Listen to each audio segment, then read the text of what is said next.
Metro on WDET. I'm Robin Vincent. If you've spent a bad week this summer wondering what you ate, you are not alone. Michigan is the epicenter of a fast-growing cyclospora outbreak. The state is reporting far more cases than any other. Over 9,000 Michiganders have gotten sick from the parasite. That's the story in front of us. Behind it is a harder one. A year ago, about 3/4 of Americans said they trusted the CDC's health advice. Today, it's half. Health Secretary Robert F. Kennedy Jr., a vaccine skeptic, fired the entire committee that advises the CDC on vaccines and replaced it with his own picks. A federal court blocked those changes, though the administration is appealing. And the nation's pediatricians did something they'd never done before.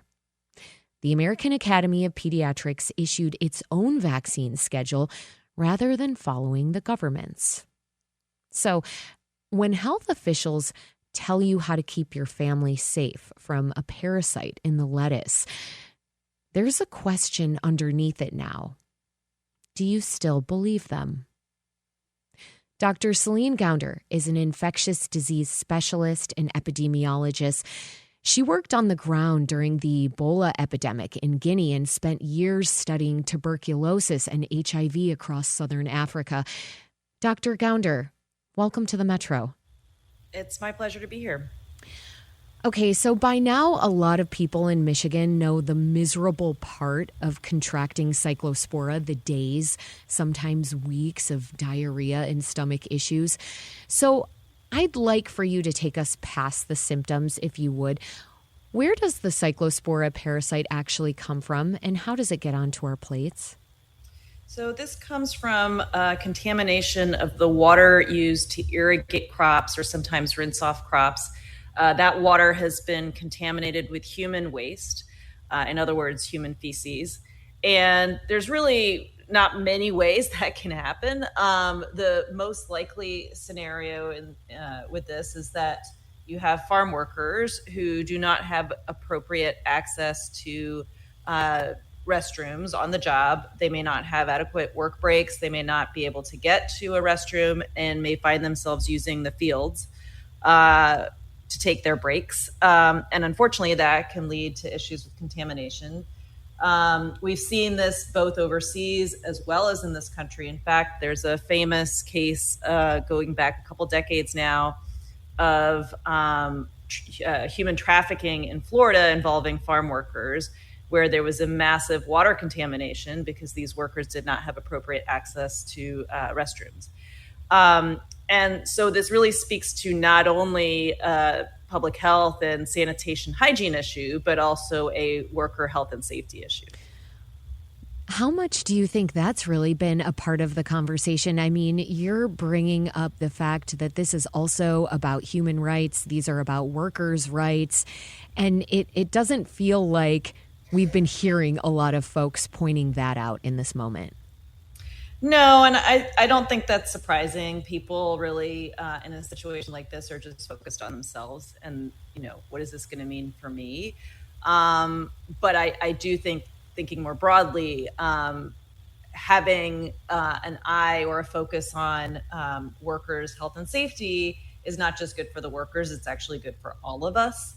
And to provide appropriate provisions, adequately long work breaks, appropriate facilities for them, and ensuring that's not just the case at farms in the U.S., but also where these farms are operating overseas is really in all of our interest. I want to make sure that we don't speed past what you're saying here, that these conditions are something being found not only overseas, but also in the U.S., where farm workers are struggling to have the kind of working conditions that would not result in a cyclospora outbreak. Yeah, and I think what we're seeing now, this applies to a different health and safety issue, as we're seeing with climate change, more extreme heat. Some jurisdictions have tried to pass laws requiring work breaks, water breaks for workers. And certain states have pushed back, preemptively blocking some of those laws for fear that this may impact on worker productivity. And it's not just workers in farm work in the fields. It's also really anybody who does work outside, which might include construction workers, for example, road workers, et cetera. And at the same time, we're seeing a big crackdown on people who are not in the United States legally, who are undocumented. And this is going to create an intersection of a couple different issues, people being deported, labor shortages, at the same time as this is a very vulnerable group with poor working conditions at baseline. So we're talking about a lot of different factors at play here, often that are, again, not being really looked at to the degree that perhaps they should be right now, because as you have noted, Dr. Gounder, we are an individualistic society and folks are concerned about their own health. But at the end of the day, everyone is so profoundly connected to each other. And this is an outbreak that shows us that. I want to think about Michigan a little bit more if we could, because it is the epicenter of this outbreak and it's reporting more than 9,000 cases, and it's far more than any other state. And some of it's been traced to shredded lettuce supplied to Taco Bell. But officials say that doesn't explain all of Michigan's cases. Do we actually know why it's this bad here? Well, a couple things. So first of all, there's the discrepancy between the Michigan numbers and the CDC's numbers. And I think it's important to explain why the difference. So the Michigan count is the state health department's real-time tally. And it's every case that's been reported by local health departments and clinicians. So including cases where there's not laboratory testing. The CDC's numbers are only laboratory confirmed cases, and not everybody goes to see a doctor and gets tested. Sometimes the doctor may just say to you, well, it's probably this based on the symptoms and what you ate, and they don't send off a test, or you don't bring in a stool sample for a test. So to me, it's actually surprising that the CDC count is about half of the Michigan count, last I checked. And to have numbers that high implies a pretty high rate of testing, which I find surprising. But either way, you have a very high number of cases in Michigan. Is that because Michigan is the epicenter? I don't know that we can say that with certainty. It may also just be a reflection of better reporting, more awareness by clinicians, more efforts by the health department to get information out and to get reports in. Okay, so it could be that Michigan is better at testing and tracking the outbreak right. than what is happening at the federal level. Doctor, here's a part that surprised me. I mean, this parasite doesn't show up on a standard stool test unless a doctor specifically orders the test for it. So we only found this outbreak essentially because people went looking. So how many cases do you think we're missing then? Oh, I think this is the tip of the iceberg. I think some people may have milder cases where they don't even realize that this might be what it is or aren't aware.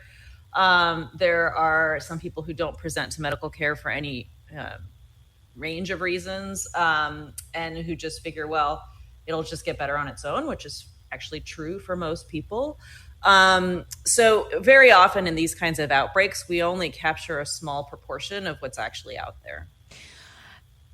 I wonder if you can help me with something that I know is frustrating a lot of folks I know. I mean, weeks in and officials still can't fully say what's making folks sick.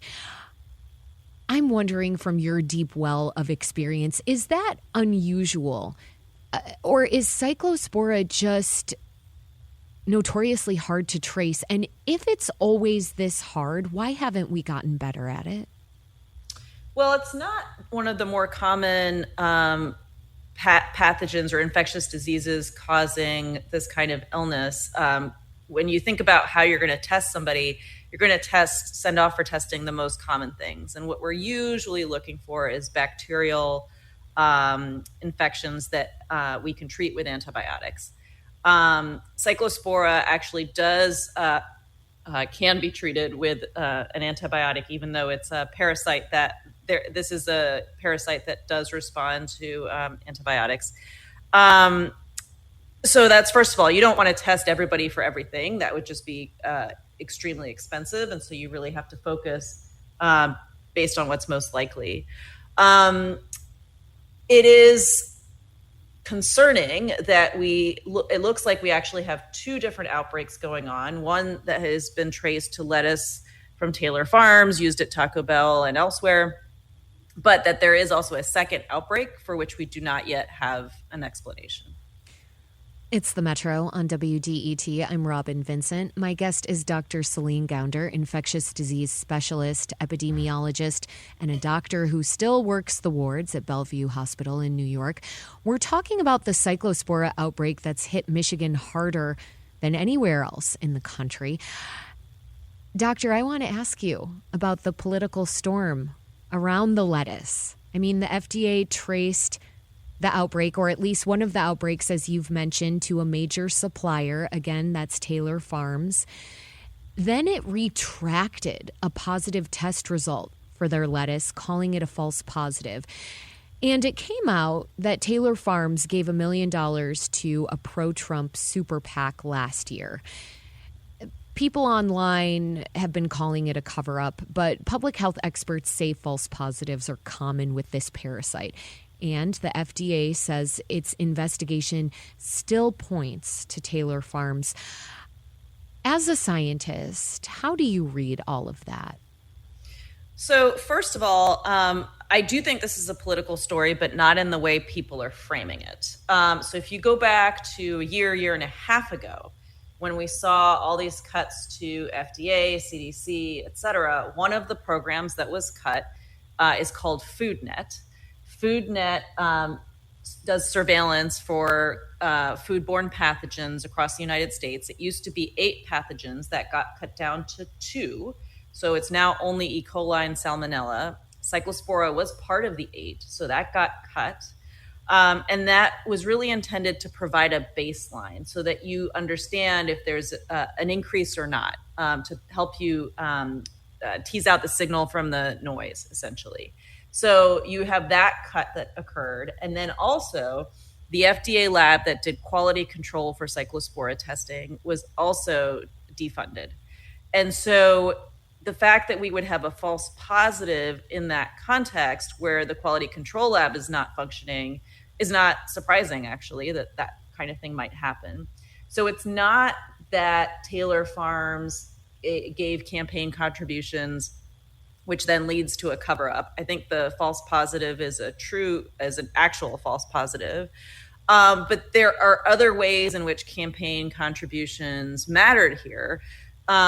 So Taylor Farms did give campaign contributions to both the president as well as to a GOP PAC. And this resulted in the delay of the food traceability rule, the FDA's food traceability rule.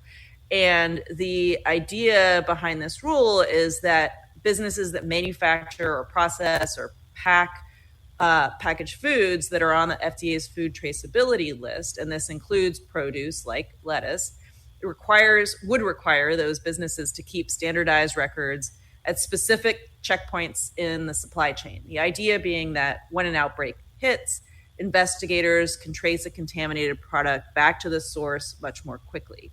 And the original compliance deadline for this new rule was January 20th of this year. But now it has been delayed to July 20th of 2028. And that does seem to be related to the campaign contributions that were made about a year ago. So what you're describing is a real rolling back, a real breakdown of the surveillance programs and the public health institution that has essentially been built to track these outbreaks. Because, I mean, some people would say, hey, that surveillance program that you mentioned, FoodNet, that only operated in 10 states. Michigan was never one of them. But you're saying that that is one of several steps that have been taken. And when you put those all together, this is the result, essentially, is what we're seeing right now? Yeah, I think that's a pretty good summary. I think, unfortunately, people don't still, post-pandemic, understand the role of public health in keeping us safe. And I think one way to think about it is, why do we in the U.S., not in normal times, have to worry about whether we're going to get a diarrheal illness from our produce at the grocery store or at the fast food restaurant? We're now dealing with a situation where it's pretty much the kind of advice I give to somebody to a developing country, which is, when you're eating produce, only eat what is cooked or that you can peel. And that's how you keep people safe in that kind of situation. And that's essentially the advice I'm giving to folks now. Right now, you're saying, Doc, just to make sure I'm hearing you right, you're telling folks, you're steering them away from eating salads and berries and so forth, only things that you have cooked when it comes to veggies and fruit. Yeah, in particular, if you're in an area that has an active outbreak, where we have seen a large number of cases, until we especially can sort out what's going on with that second outbreak, for which we don't yet have a cause. Yes, and I think what is more important, as opposed to what are the tips to keep you safe, but rather understanding that we're having to give people advice that is similar or essentially the same as the advice we would give somebody traveling to a developing country.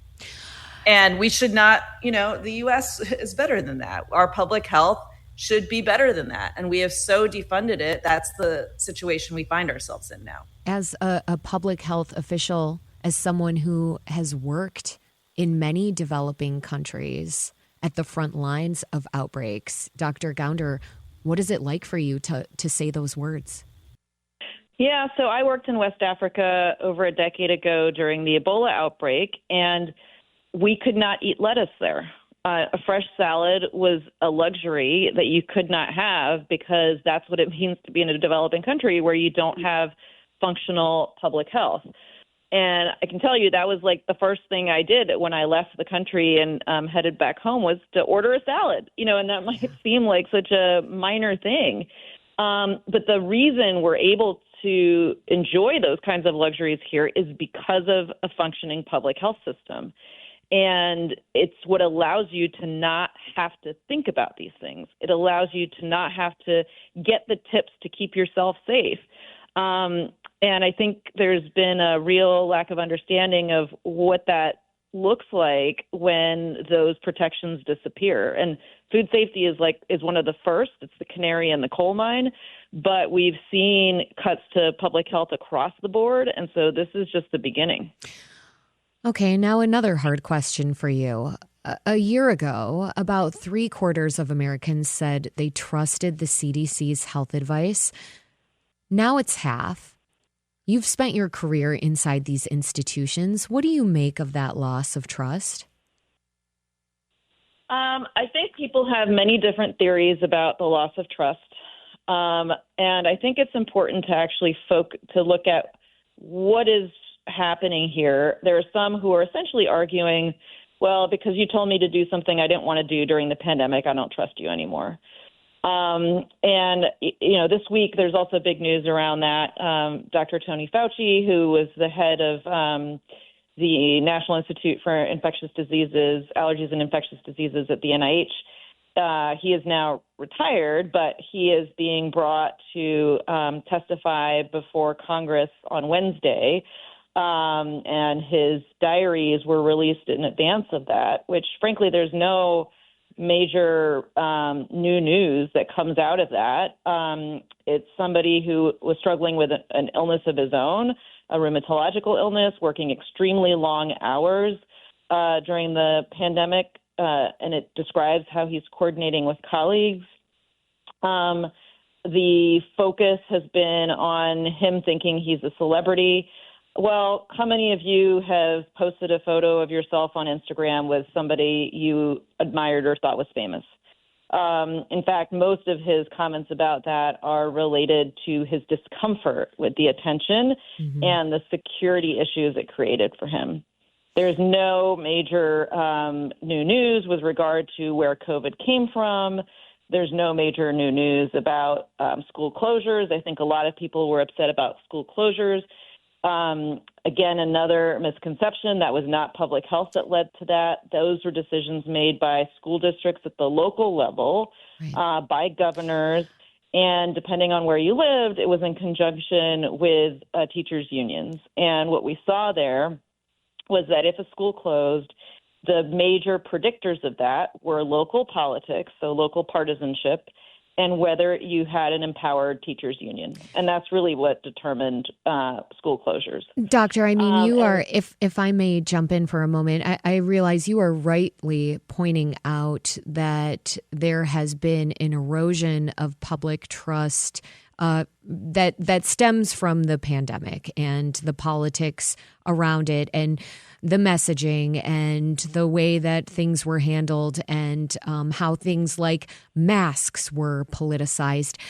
But something else that I want to think about, that drop in trust in the CDC seems to be the recent drop. That seems to be more on one side among Democrats. Trust in the CDC fell from 92% to 34%, according to some recent polling. And among Republicans, it went up a little.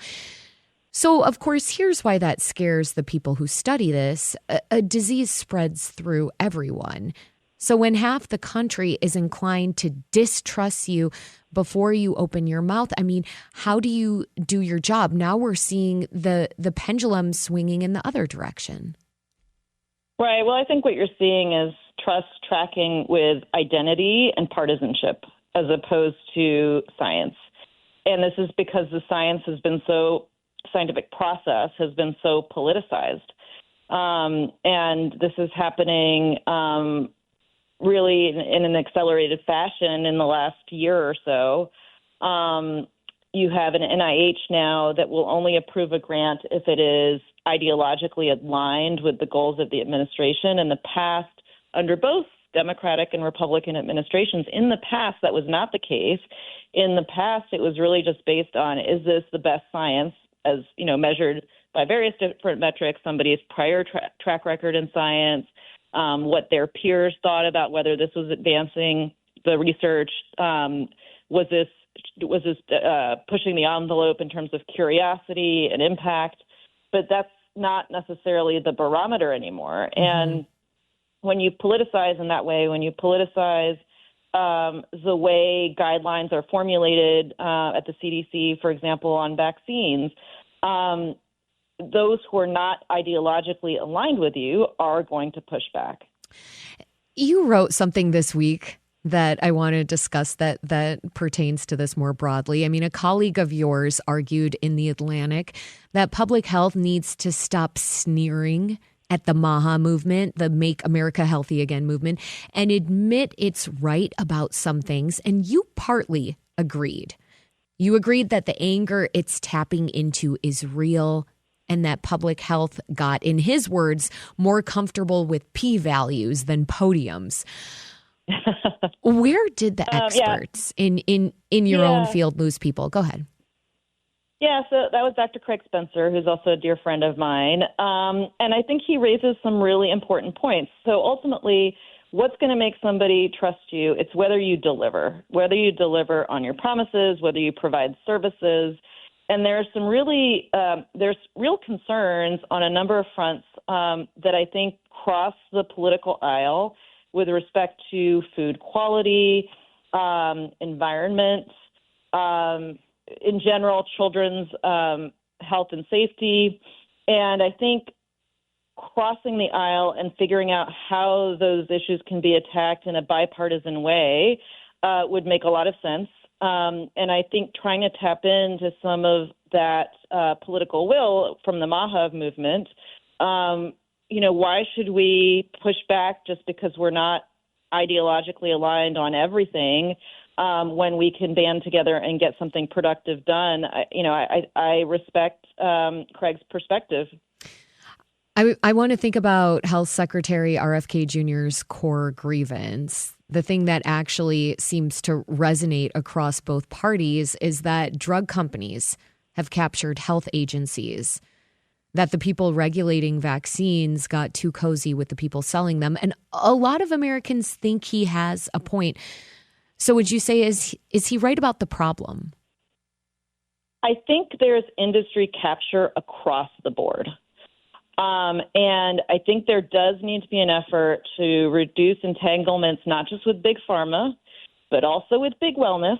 And this is where the secretary and many of his colleagues, cronies, are themselves enriching themselves during this administration. I think it's also big food and big agriculture.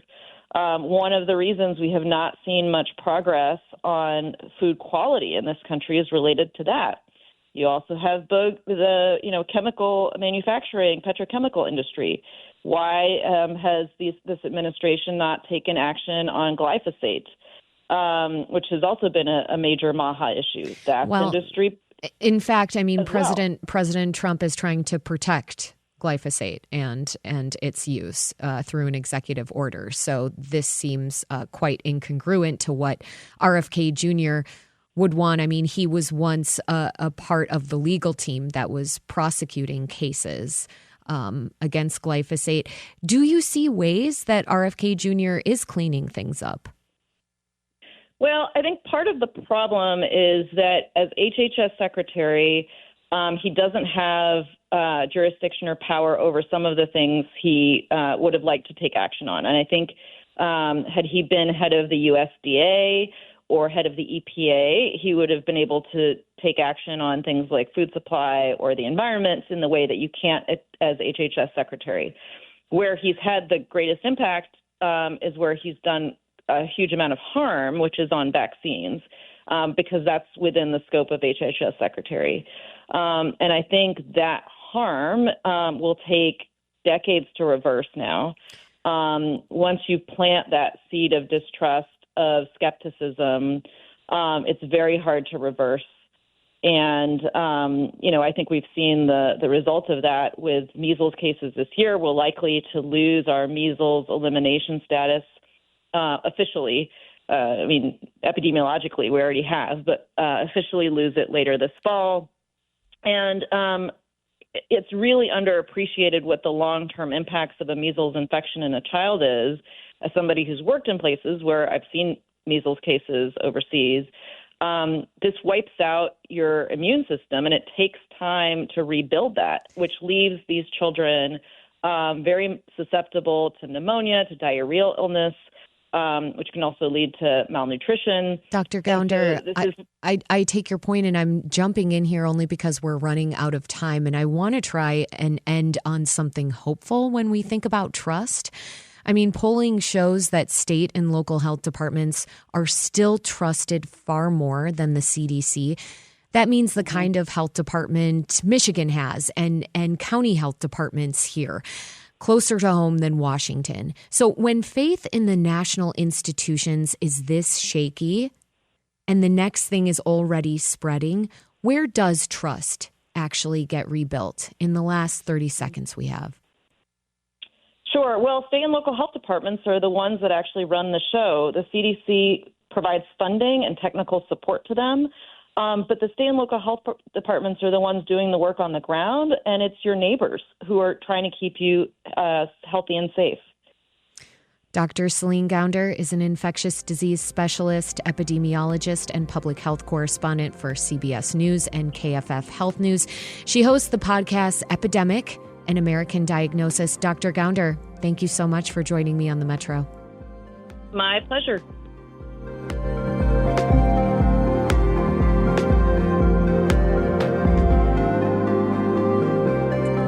It's the Metro on WDET. Coming up, overdose deaths are declining in Wayne County, but maintaining that trend could be an uphill battle. We'll explain why next.